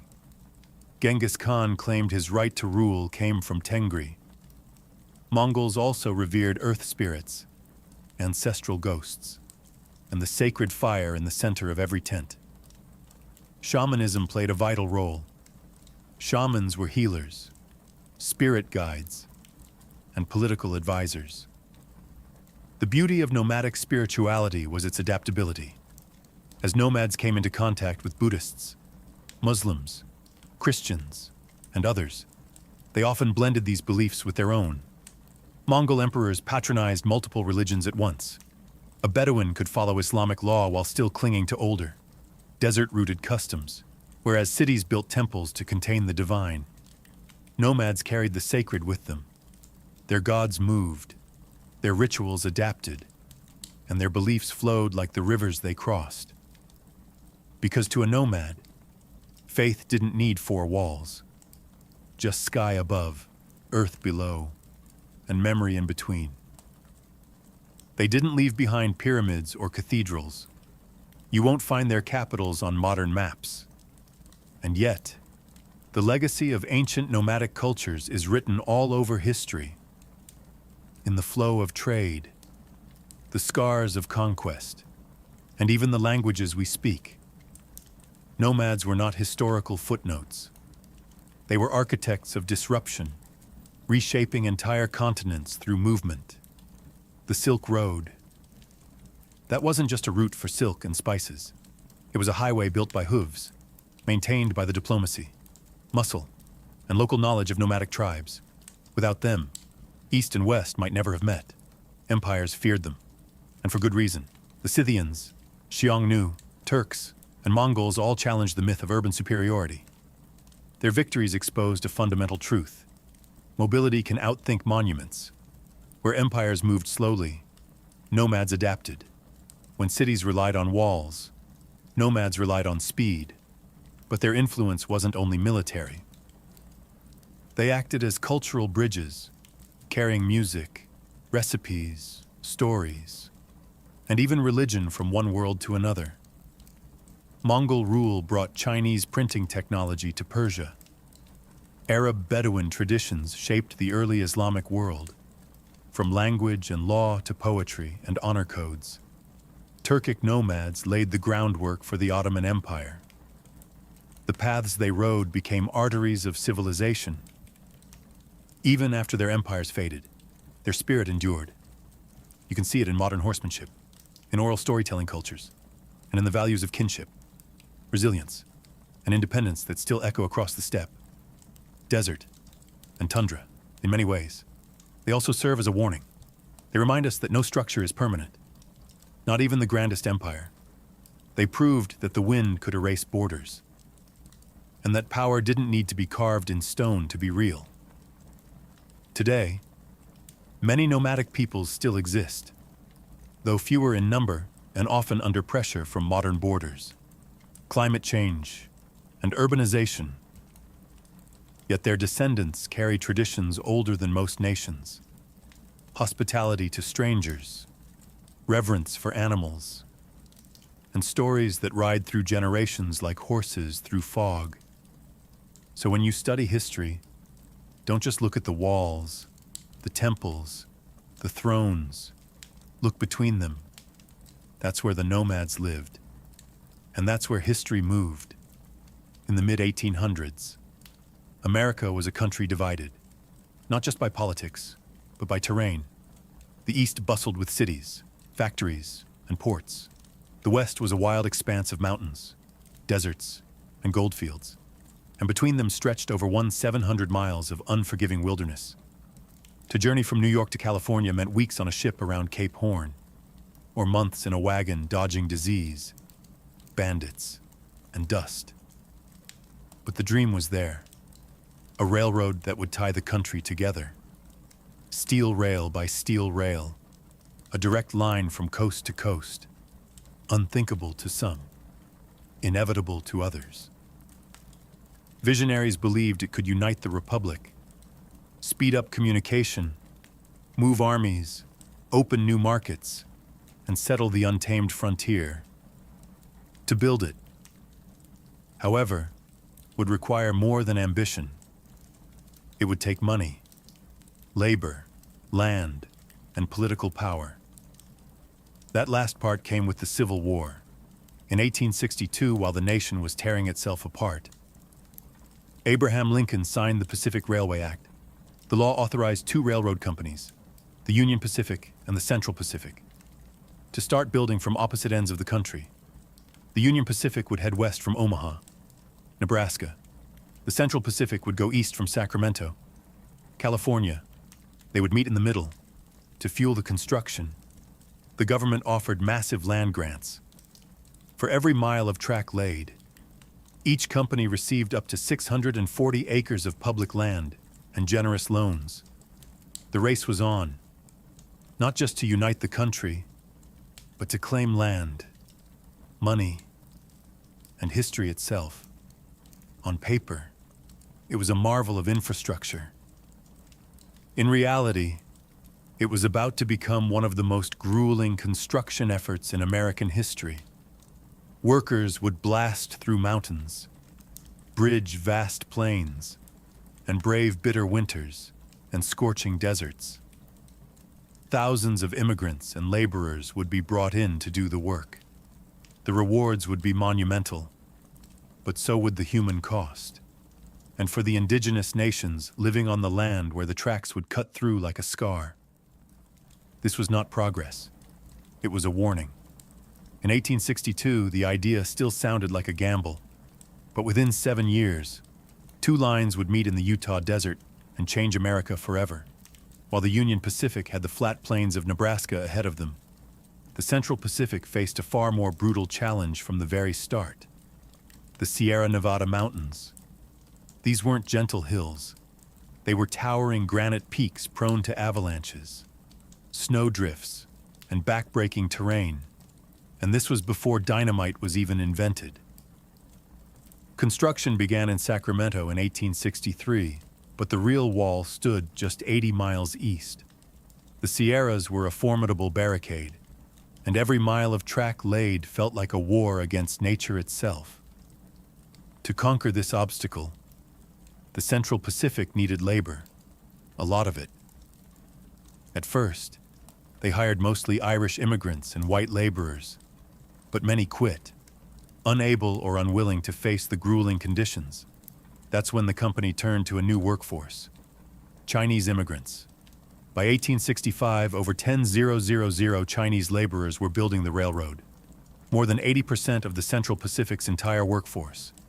They were paid less than white workers, often lived in more dangerous conditions, and faced deep racism. But they proved indispensable, showing incredible skill, endurance, and discipline. Their work was heroic and horrific. They carved tunnels through solid rock using only hand tools and black powder. The most infamous, Tunnel number 6, took nearly 2 years to complete. In winter, snowdrifts reached 40 feet. Workers lived in camps buried beneath snow, connected by vertical shafts like chimneys. Dozens died in avalanches, explosions, and rock slides. And yet, the line advanced. To speed progress, Chinese crews suspended themselves in baskets over cliffs, chipping away at stone inch by inch. When they couldn't go around a mountain, they went through it.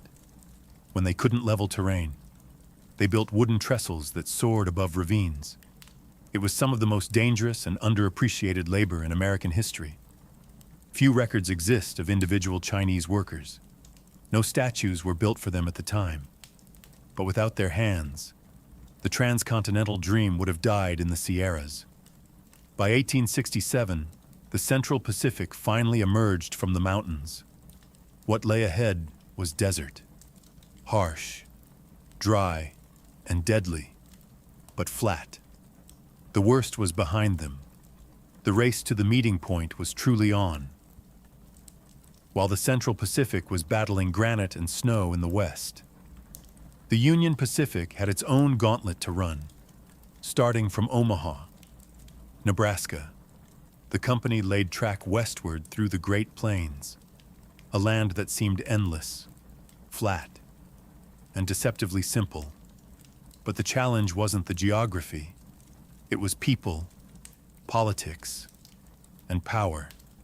The Union Pacific hired largely Irish immigrants, former Union soldiers, and freedmen. Many were veterans looking for steady pay after the Civil War. Crews could lay 2, sometimes even 3 miles of track in a single day. The wide open plains allowed speed, but they also exposed the workers to raids, starvation, and environmental extremes. This was indigenous land. The Pawnee, Cheyenne, Arapaho, and Lakota Sioux had hunted, lived, and died on these plains for generations. And to them, the railroad was not progress. It was an invasion. The track cut directly through tribal hunting grounds. The smoke-belching engines frightened buffalo herds. Telegraph poles and surveyors disrupted sacred spaces.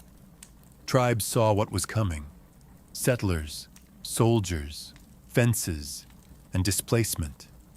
Resistance was inevitable. The Lakota Sioux, under leaders like Red Cloud, fought back fiercely. They raided camps, attacked surveying teams, and tore up rails. In response, the U.S. government built forts along the route and stationed troops to guard the track. Railroad construction became a militarized operation, with track layers working under the protection of armed guards. It was a low-grade war, fought with rifles and treaties that never lasted. For the indigenous nations, the railroad represented a death sentence for their way of life. And they were right. Still, the Union Pacific pushed forward, Financially backed by massive federal loans and led by men like Thomas Durant, the company laid track at breakneck speed. Crews lived in temporary towns, dubbed Hell on Wheels, which sprang up overnight and disappeared just as fast. Gambling, whiskey, and violence followed the workers like a dust storm. By 1867, Union Pacific had reached Cheyenne and was headed into Wyoming. The mountains loomed in the distance. But the real mountain they were climbing was political. How do you unite a nation when you're laying rails over the bones of another? For the Union Pacific, the answer was simple. Lay the track. Don't look back. The story of the Transcontinental Railroad is often told with golden spikes and great men in top hats. But the real story, it's soaked in sweat, muscle, and pain. Much of it provided by men whose names were never recorded, whose graves were never marked, and whose stories were buried beneath the tracks they built. On the Central Pacific, it was the Chinese laborers who did the impossible. Nearly 15,000 of them, most hailing from Guangdong province, endured freezing temperatures, deadly explosions, and racial hostility while tunneling through the Sierra Nevada. They earned less than white workers, received no recognition, and were often housed in separate, inferior camps. But they persisted, quietly, skillfully, and relentlessly, despite being called weak and unfit by early skeptics. The Chinese crews soon proved to be the most reliable workforce on the railroad. They blasted rock, laid rail, built trestles, and cooked their own food, often staying healthier than their counterparts. Yet, when the last spike was driven at Promontory Point, none of them were invited to the celebration photo. Meanwhile, on the Union Pacific, Irish immigrants made up a large portion of the workforce. Many had survived famine and war only to face new dangers on the plains. They fought off raids, laid track at incredible speed, and drank themselves to sleep in rickety tents. Their lives were hard, but their labor was essential. Former enslaved African Americans also worked the rails, some hired as freedmen seeking better lives. Their contributions, like those of the Chinese and Irish, went largely uncredited. Laborers of color were exploited, but indispensable. This was a multinational workforce, building a nation with bare hands and broken backs.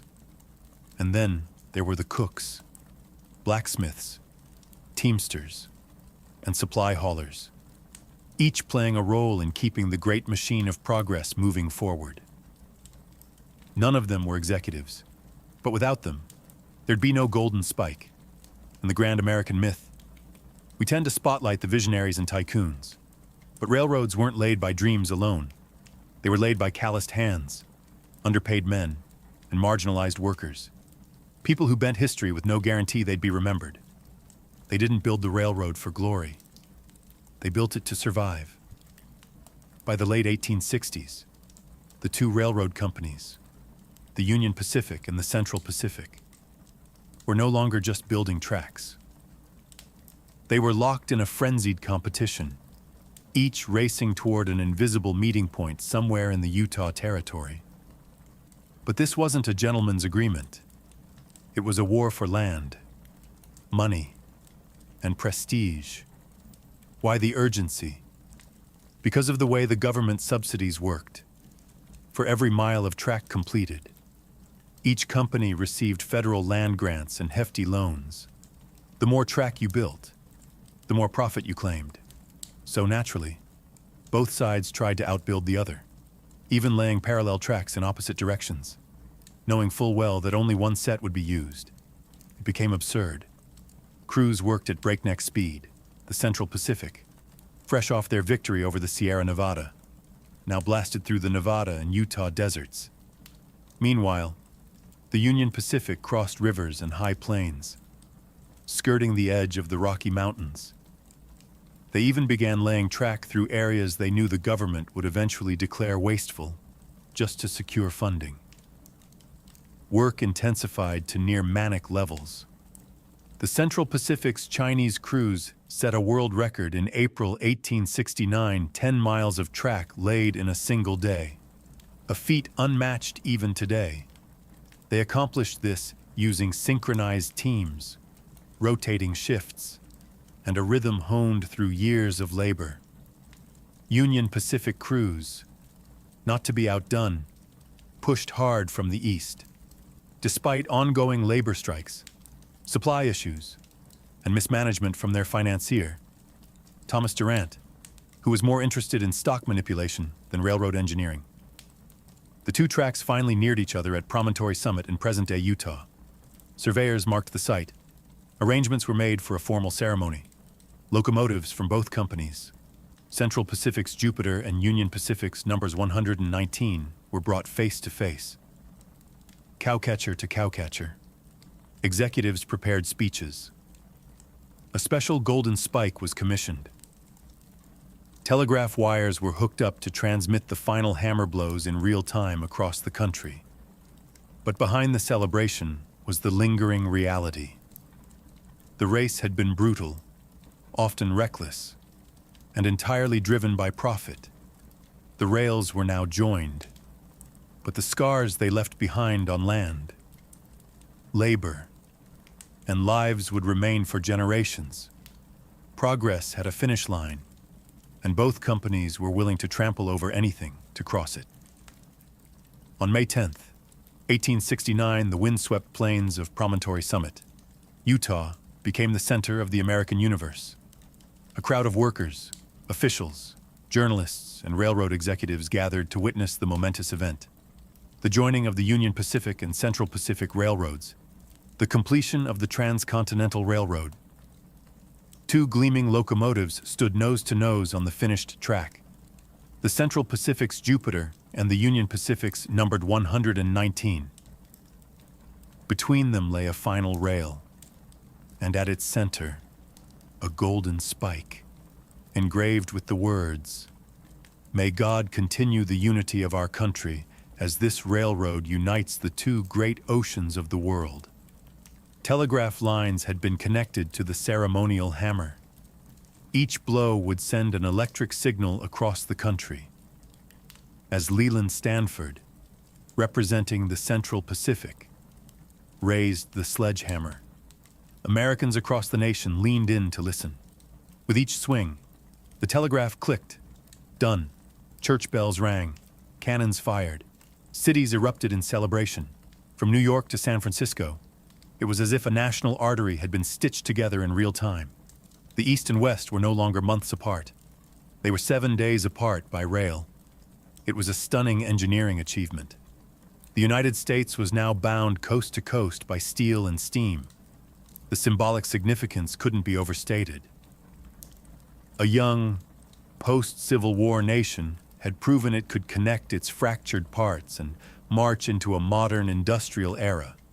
But not everyone was part of the celebration. None of the Chinese workers who had laid most of the Central Pacific's track were invited to the photo. They had been excluded from the ceremony entirely, despite their role in accomplishing the impossible. The Irish laborers, freedmen, native guides, and other marginalized workers were also absent from the frame. In their place stood bearded men in frock coats, holding hammers and cigars. So while the country celebrated unity, the reality was more complex. The railroad did connect east to west, but it also sharpened divisions between races, classes, and cultures. It united markets, but at the cost of many human lives. The photo that day captured the official story of the railroad, but the real story, that was buried beneath the track. The completion of Transcontinental Railroad didn't just shrink geography, it exploded the American economy. Almost overnight, the United States was no longer a bi-coastal nation, awkwardly bridged by wilderness. It was now a single economic organism, pulsing with movement, commerce, and opportunity. Goods that once took months to transport by wagon or ship could now move from coast to coast in under a week. agricultural products from the Midwest. Wheat, corn, cattle could be shipped westward to booming mining towns or eastward to the industrial cities. Manufactured goods flowed in the opposite direction. Rail cars replaced oxen. Steam replaced sail. What had once been an uncertain frontier was now a profitable supply chain. Towns sprouted like weeds along the railroad. Railroad towns that grew up almost overnight. Some became cities. Others disappeared as quickly as they came, especially if the rail line shifted. But each one was a node in a growing network, connected by a steady rhythm of pistons, whistles, and smoke. The railroad also helped fuel industrial growth. Ironworks, coal mines, timber mills, all surged with demand. The need for rails, locomotives, and infrastructure created jobs across the nation. Steel barons and railroad tycoons got rich. Bankers lined their pockets, and small-time entrepreneurs rode the wave, opening hotels, restaurants, and general stores along the line. Mail moved faster. News traveled across time zones in days instead of weeks. For the first time, the government could project real presence across the full continent, deploying troops, resources, and political influence wherever the rails reached. And let's not forget the human factor. Millions of people moved west. Immigrants from Europe who once landed in New York now saw a direct path to land and labor in California, Oregon, and the territories. Homesteaders, prospectors, ranchers, and outlaws all rode the same steel road toward destiny. Of course, this boom wasn't evenly shared. Wealth flowed upward. Native lands were devoured. Laborers remained poor. But there's no denying it.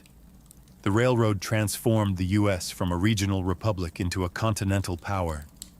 The engine wasn't just moving people, it was moving money, power, and the future. And once it started, it wasn't going to stop.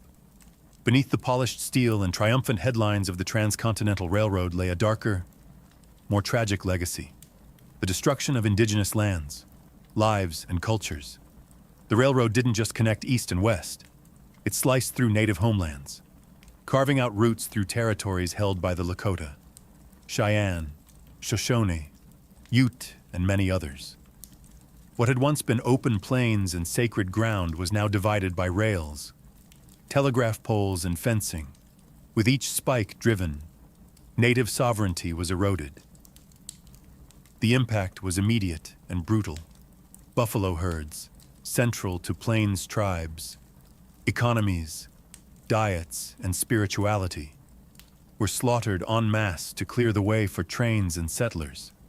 In some cases, passengers were encouraged to shoot buffalo for sport from moving trains. These herds, once numbering in the tens of millions, dwindled to near extinction in just a few decades. The railroad brought more than tracks. It brought settlers, soldiers, and surveyors. Towns popped up where there had been none. Homesteaders, empowered by the federal government, staked claims on tribal lands, what treaties hadn't taken. The railroad now absorbed, and with settlers came enforcement, military garrisons, sent to protect the tracks and suppress any resistance. Conflicts erupted. The Sioux, Cheyenne, Arapaho, and other tribes fought back in what became a series of bloody wars, some labeled uprisings, others outright massacres. From Red Cloud's War to the Battle of Little Bighorn, the railroads were both the battleground and the prize. Eventually, resistance was crushed. Indigenous nations were confined to reservations, often hundreds of miles from their ancestral lands. The psychological toll was immense. Sacred sites were desecrated. Hunting patterns were broken. Nomadic cultures, built around seasonal migration and vast open space, were forced into fixed locations, under constant surveillance. And all of it was justified in the name of progress. The Transcontinental Railroad was hailed as a marvel of American ingenuity, but it came at the cost of 1,000 nations' dreams. It wasn't just the iron that cut through the land. It was the erasure of a way of life, replaced by timetables and timbers. History books often praise the railroad for uniting a nation. But for native peoples, it tore theirs apart. When the final spike was driven at Promontory Summit in 1869, it wasn't just the end of a railroad. It was the beginning of a new American identity. Faster, hungrier, and increasingly shaped by steel and steam. The Transcontinental Railroad shrank the country. What had once taken 6 months by wagon or ship now took 7 days by rail. It changed how people moved, how goods were exchanged, and how the very idea of distance was understood. Suddenly, the concept of a coast-to-coast nation wasn't a dream. It was a daily reality. The railroad fueled the rise of time zones, created to coordinate cross-country travel and commerce. It reorganized agriculture, allowing farmers to send produce across state lines. It powered the Second Industrial Revolution, enabling raw materials to flow efficiently into urban factories. The rhythm of the country began to match the clatter of trains.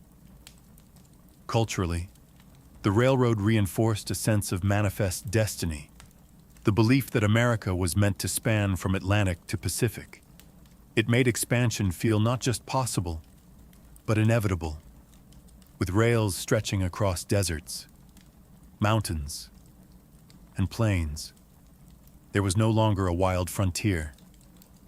Everything felt reachable. Everything felt claimable. But the railroad also set the template for corporate power in America. Massive wealth accumulated at the top. Men like Leland Stanford, Thomas Durant, and Collis Huntington didn't just get rich. They shaped policy, bought politicians, and built empires. Corruption scandals like the Credit Mobilier affair exposed how deeply railroad interests were embedded in government. For laborers, the train tracks marked both opportunity and exploitation. For indigenous peoples, it marked the end of a world. For the environment, it brought radical change. Forests cleared, rivers bridged, buffalo nearly exterminated. Yet for all its costs, the railroad undeniably stitched the fabric of a modern America. It connected immigrants to opportunity, businesses to markets, and governments to distant territories. It transformed an experimental republic into a fully integrated nation. The iron rails didn't just carry passengers. They carried ambition, destruction, hope, and hubris. The railroad was both a triumph and a tragedy. And once those twin locomotives touched cowcatchers in the Utah desert, the country was never the same again. The nation was transformed, not by war or election, but by iron and fire,